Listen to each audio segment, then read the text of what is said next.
Audio Jungle. Guys, welcome to my channel Niko Sipautar.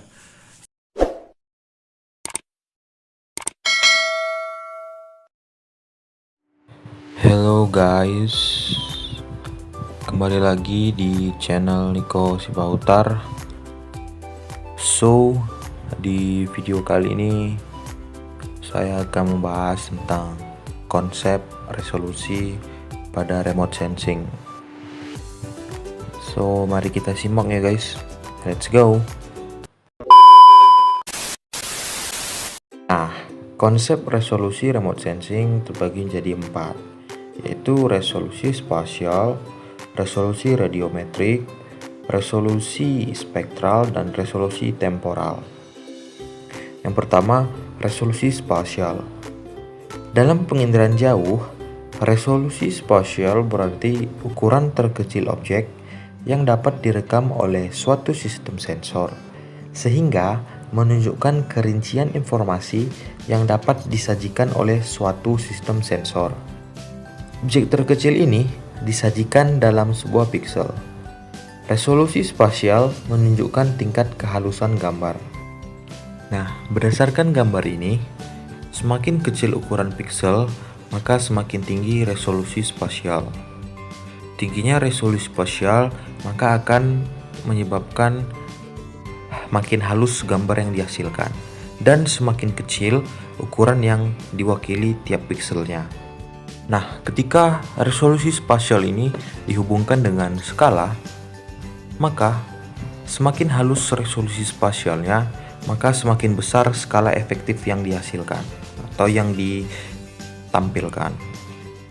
Contohnya pada citra satelit. Pertama, satelit Landsat TM7, resolusi spasialnya pada non-thermal 30 meter, pada thermal sebanyak 120 meter.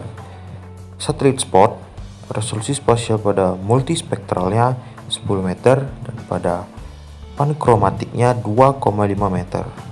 Pada satelit Ikonos, resolusi spasial multispektral capai 4 meter, sedangkan pada pankromatiknya 1 meter. Pada satelit QuickBird, resolusi spasialnya pada multispektral mencapai 2,4 meter dan pada pankromatik 0,6 meter. Dan pada satelit NOAA, resolusi spasial multispektralnya capai 1,1 km. Yang kedua, ada resolusi radiometrik, merupakan tingkat kepekaan sensor terhadap perbedaan terkecil kekuatan sinyal yang dihasilkan dari objek perekam, sehingga dibedakan dari segi warna dan intensitas cahaya. Kemampuan sensor ini secara langsung dikaitkan dengan kemampuan coding, yaitu mengubah intensitas pantulan atau pancaran spektral menjadi angka digital. Kemampuan ini dinyatakan dalam bit. Maka semakin besar nilai bit coding, maka semakin besar juga definisi derajat keabuan atau grayscale-nya. Sehingga semakin tinggi resolusi radiometrik yang dihasilkan, maka semakin peka terhadap adanya variasi objek atau fenomena di permukaan bumi. Nah, yang ketiga kita lanjut kepada resolusi spektral.